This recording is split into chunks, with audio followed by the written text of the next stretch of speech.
са вече, аз съм Мариола от Дуранкулак.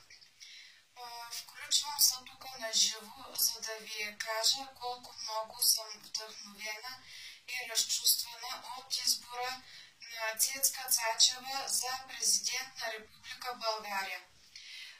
Принципно аз щях да гласувам за ГЕРБ, няма значение там кого щяха да сложат.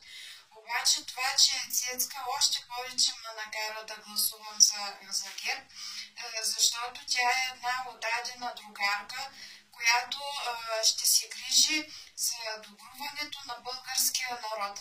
От едно време се е грижила и пак ще се грижи.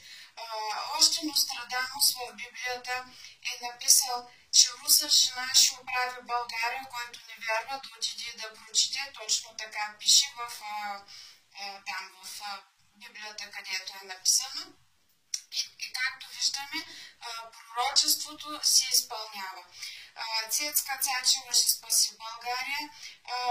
Това е човека, жената, дето ще вдигне пенсиите, ще вдигне заплатите, ще върне теки сетата на народа.